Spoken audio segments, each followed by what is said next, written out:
Hello everyone, welcome to my channel teacher connection. आज का जो हमारा चैप्टर 5 है ये है इसका पार्ट 2। पिछले वीडियो में हमने इस चैप्टर के 3 टॉपिक डिस्कस किए, जो आज हम इसके 3 जो टॉपिक आगे के थे वो डिस्कस करने वाले हैं। तो अगर आपने मेरा पिछला वीडियो नहीं देखा है तो आपको वीडियो का लिंक डिस्क्रिप्शन बॉक्स में मिल जाएगा, वहाँ से आप देख सकते हैं। तो चलिए स्टार्ट करते हैं। आज का जो हमारा टॉपिक नंबर 4 है वो है किसी वक्र रेखा की लंबाई को मापना। अब तक जो हमने मापन और मापक में जो भी हमने 3 टॉपिक्स देखे थे, लंबाई की माप की सही विधि क्या है, उसमें हमने एक सरल रेखा की लंबाई की माप देखी थी। लेकिन अब ये जो माप है वो वक्र रेखा की लंबाई है। वक्र का मतलब है जो टेढ़ी मेढ़ी होती है, जो सीधी नहीं होती है। तो वक्र रेखा की जो हम लंबाई है वो कैसे मापेंगे।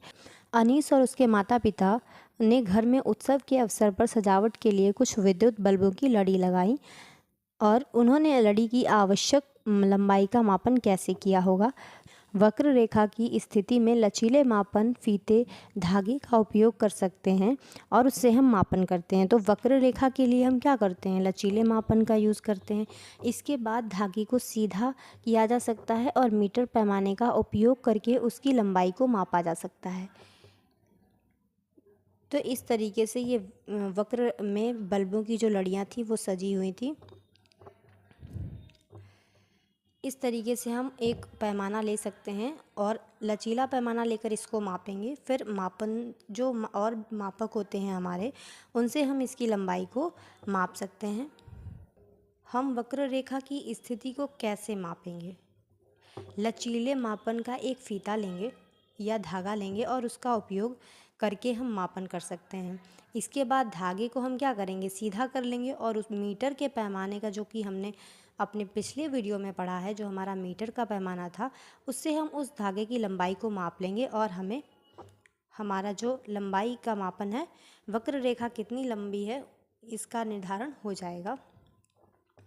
अब जो हमारा चैप्टर 5 है, उसका जो टॉपिक है वो 5 है। इस टॉपिक का नेम है स्थिति का निर्धारण। तो अब हम किसी भी स्थिति का कैसे निर्धारण करेंगे। एक दिन शिक्षिका ने अपने विद्यार्थियों को सूचित किया कि उन्होंने 2 दिन पश्चात पास के एक उद्यान में शैक्षिक भ्रमण की योजना बनाई है। शिक्षिका विद्यार्थियों से प्रातःकाल सीधे वहां पहुंचने के लिए कहती है। दीपा और उसके मित्र चर्चा करने लगते हैं कि उद्यान उनके विद्यालय की तुलना में पास होगा या दूर होगा। तस्मीन और पद्मा कहती है कि उद्यान पास में होगा।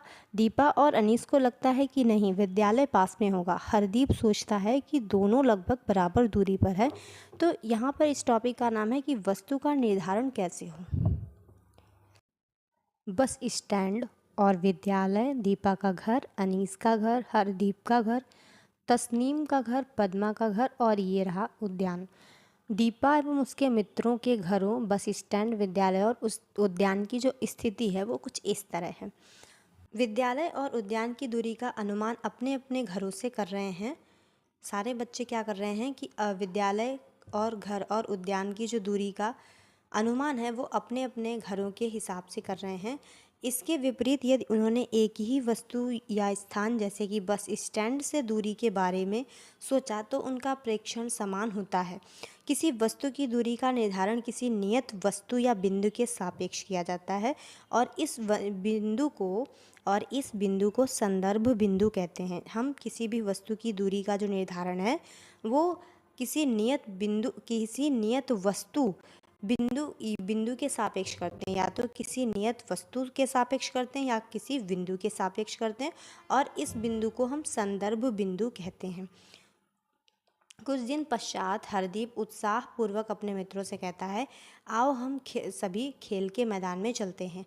खेल शिक्षिका चाहती है कि हम खेल दिवस के लिए चूना पाउडर से रेखाएं खींचकर कबड्डी कोर्ट बनाने में उनकी सहायता। पद्मा कहती है, हमें अधिक लंबाई के लिए मापन फीते की आवश्यकता होगी, इसे खेल के कक्ष से लेते हैं। तो मापन फीता किस तरीके का होता है, इस तरीके का होता है। दीपा क्या कहती है, आओ सबसे पहले मैदान में हम एक ऐसा बिंदु निश्चित कर लेते हैं जहां से हम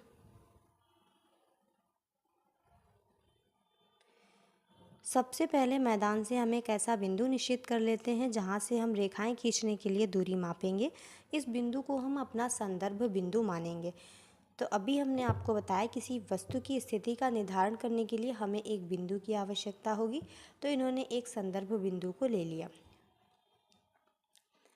कुछ दिन पश्चात पद्मा अपने बस से अपनी नाना जी से मिलने के लिए दिल्ली जा रही थी। दिल्ली पहुंचने के लिए उत्सुक थी। सड़क के किनारे लगे किलोमीटर सूचक पत्थरों को पढ़ रही थी। 1 किलोमीटर सूचक पत्थर पर दिल्ली 70 किलोमीटर लिखा हुआ था। इसके पश्चात अगले किलोमीटर सूचक पत्थर पर दिल्ली 60 किलोमीटर लिखा हुआ था।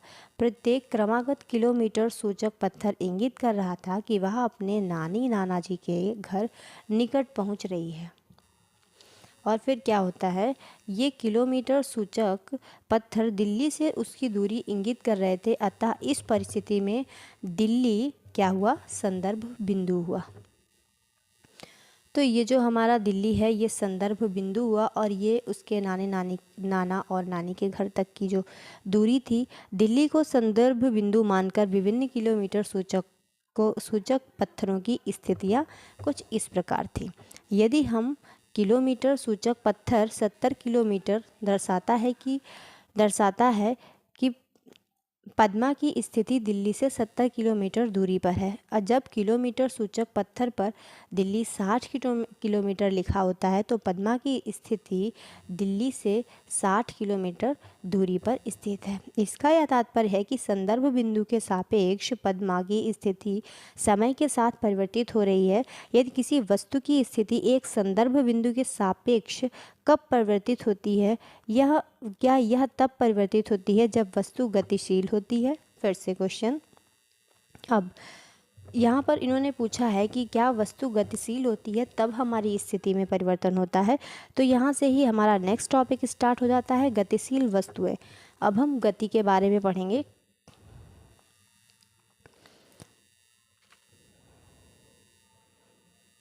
गति की डेफिनेशन क्या है कि कोई भी वस्तु जो है ना वो गति में तब कही जाएगी जब किसी संदर्भ बिंदु के सापेक्ष उसकी स्थिति समय के साथ परिवर्तित हो रही हो। अगर वस्तु की स्थिति समय के साथ परिवर्तित हो रही है तब तो वस्तु गति में है, और अगर संदर्भ बिंदु के सापेक्ष वस्तु की स्थिति में समय के साथ परिवर्तन नहीं होता है तो वस्तु को स्थिर माना जाएगा। दीपा ने बस में अपने चारों ओर ध्यान से देखा कि सभी यात्री बैठे हुए हैं। उसने 1 मिनट बाद अपने चारों ओर देखा और पाया कि वे अब भी अपनी सीट पर बैठे हुए हैं। वह आश्चर्यचकित हुई, क्या ये गतिशील है? उसने निष्कर्ष निकाला कि यात्रियों की स्थिति समय के साथ परिवर्तित नहीं हो रही है, अतः निश्चित ही ये स्थिर हैं। तथापि जब उसने बाहर देखा तो उसने पाया कि वे गतिशील हैं, क्योंकि बाहर की वस्तुओं के सापेक्ष उसकी स्थिति बदल रही है। संदर्भ बिंदु यह सुनिश्चित करने के लिए महत्वपूर्ण है कि वस्तु स्थिर है या गति में है। यदि दीपा स्वयं बस को संदर्भ बिंदु मानती है तो यात्री स्थिर हैं, तथापि यदि वह बस से बाहर किसी वस्तु जैसे एक भवन को संदर्भ बिंदु मानती है तो यात्री वापस गति में है। तो इस तरीके से हम संदर्भ बिंदु मानकर ही पता लगाते हैं। आप ऐसे जहाज, पानी के जहाज में यात्रा कर रहे हैं जो शांत समुद्र की मान लीजिए कि आप एक ऐसे जहाज, पानी के जहाज में यात्रा कर रहे हैं जो शांत समुद्र पर नियत चाल से सरल रेखा में चल रहा है, और यह भी मान लीजिए कि जहाज में कोई खिड़की नहीं है। क्या ऐसी कोई विधि है जिससे आप यह सुनिश्चित कर सकें कि जहाज गति में है या विराम अवस्था में है? तो अब हम देखेंगे जो हमारा लास्ट टॉपिक है, गति के प्रकार। हमारी गति के क्या क्या प्रकार होते हैं? तो जब कोई वस्तु सरल रेखा के अनुदिश गति करती है तो गति को सरल रेखी गति कहते हैं। अपने चारों ओर के परिवेश में इस प्रकार की गति की पहचान करनी है हमें। जब भी गति के प्रकार पढ़ रहे हैं तो गति के प्रकार 2 प्रकार के होते हैं। पहली, जो वस्तु जो होती है अगर वह सरल रेखा में गति कर रही है तो सरल रेखा के अनुदिश गति कर रही है तो उसकी गति को सरल रेखी गति बोलते हैं। और परंतु क्या वस्तुएं हमेशा सरल रेखा के अनुदिश ही गति करती हैं? आपने झूलों और घूमने वाले हिंडोलों पर झूलने का आनंद लिया होगा। क्या गति के ये प्रकार भी सरल रेखी गति हैं? तो नहीं। ये कैसे हैं? वृत्तीय। जब कोई वस्तु ये कैसे हैं? वृत्तीय हैं। जब कोई वस्तु वृत्तीय पथ के अनुदिश गति करती है तो उसे हम वृत्तीय गति कहते हैं। तो इस प्रकार आपने गति के दो प्रकार देखे, पहली सरल रेखीय गति और दूसरी वृत्तीय गति। तो सरल रेखा के अनुदिश और तीसरी कौन सी है? जब कोई वस्तु, अब क्या हुआ, एक धागे के एक छोर पर एक रबड़ या आलू बांधिए, धागे का दूसरा छोर पकड़कर रबड़ को लटकाइए, अपना हाथ स्थिर रखिए, दूसरे हाथों का उपयोग करते हुए धीरे से रबड़ को एक और ले जाइए और फिर छोड़ दीजिए। यह एक माध्य स्थिति के इधर उधर गति करता है। क्या इसकी गति झूले की गति के समान है? जब कोई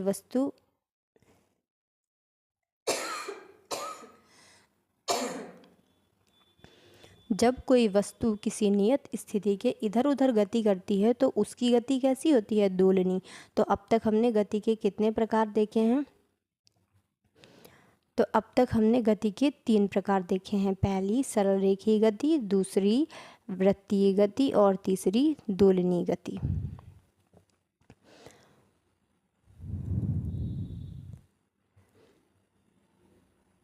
लगभग 50 सेंटीमीटर धातु की एक पतली पट्टी लीजिए, इसके एक छोर को मेज में दबा दीजिए। अब आप इसे दबाने के लिए कुछ पुस्तकों का एक ईंट का उपयोग कर सकते हैं। पट्टी या स्ट्रिप के दूसरे छोर को थोड़ा सा दबाइए और फिर छोड़िए। पट्टी के इस छोर की गति का अवलोकन कीजिए कि ये गति कैसी है। ये गति है दोलनी। कैसी गति है? दोलनी गति है। यदि कोई वस्तु एक निश्चित समय अंतराल के बाद अपनी गति दोहराती है तो उसकी गति आवर्ती होती है।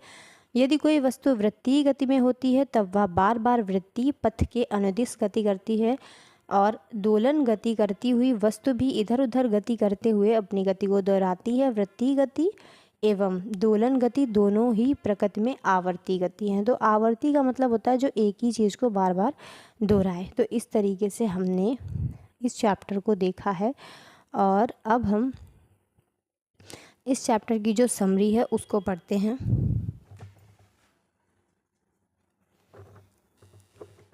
मात्रकों की हमने अंतर्राष्ट्रीय, जो हमारा फर्स्ट टॉपिक था, अंतर्राष्ट्रीय प्रणाली SI यूनिट्स को पढ़ा।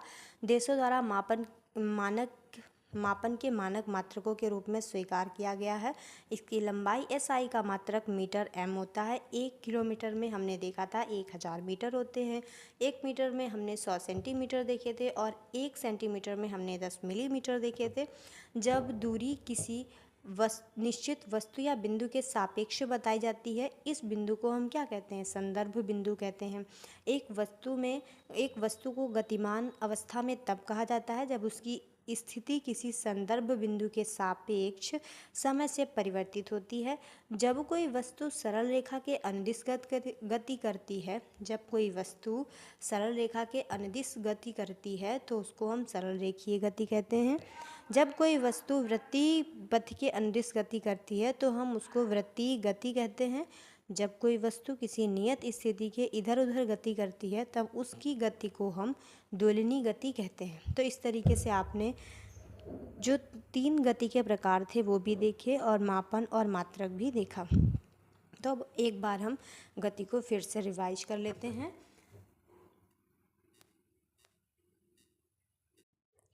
तो अब हम देखेंगे कि गति क्या होता है। गति क्या होता है कि किसी वस्तु की जो स्थिति है अगर वो समय के साथ साथ परिवर्तित होती है तब तो हम उसको कहेंगे कि वस्तु गति में है। समय के साथ अगर वस्तु अपनी सापेक्ष स्थिति ना बदले तो हम उसको कहेंगे कि वस्तु किस में है? विराम अवस्था में है। अगर समय के साथ वस्तु की गति नहीं बदलती है तो हम उसको विराम अवस्था कहते हैं। तो गति के आपने प्रकार देखे, जिसमें पहला जो देखा था वो था सरल रेखीय गति। जब वस्तु एक सरल रेखा, सीधी रेखा में गति करती है, जैसे इसके क्या एग्जाम्पल हैं जो सरल रेखा की गति थी? एक सीधी सड़क पर गाड़ियों का गति करना, सैनिकों का मार्च पास्ट, ये सब क्या है? सरल रेखा, जो सरल रेखीय गति है उसके उदाहरण हैं। इसमें गति सीधी रेखा में होती है। और जो वृत्तीय गति थी या वर्तुल गति थी, इसमें क्या होता है? वस्तु गोल घूमती है। जो वृत्तीय गति थी सेकेंड नंबर की इसमें वस्तु गोल गोल घूमती है। इसके जो एग्जाम्पल हैं वो क्या होंगे, पंखे का चलना, घड़ी की सुइयों का चलना जो है ना ये वृत्तीय गति है। और जो हमारी थर्ड गति थी दोलनी गति, इसको हम आवर्ती गति भी बोलते हैं कि जो एक ही चीज़ की आवृत्ति करते हैं ना, बार बार एक ही चीज़, इस गति में क्या होता है कि वस्तु पुनः अपनी जगह पर वापस आ जाती है। जैसे आवर्ती गति कैसे होती है, जैसे एग्जाम्पल है घड़ी का लोलक, पेंडुलम का गति करना, पेड़ की शाखाओं का हिलना, झूले पर बच्चों का झूलना और गिटार के तार का हिलना, तबले की सतह का हिलना, ये सब क्या है, आवर्ती या दोलनी गति। तो इस तरीके से हमने गति और मापन का ये चैप्टर जो हमारा 5th था एनसीईआरटी का पार्ट 2 कंप्लीट होता है। एनसीईआरटी का जो हमारा ये पार्ट 2 चैप्टर 5 है ये भी कंप्लीट होता है। Thanks for watching. मिलते हैं नेक्स्ट वीडियो में।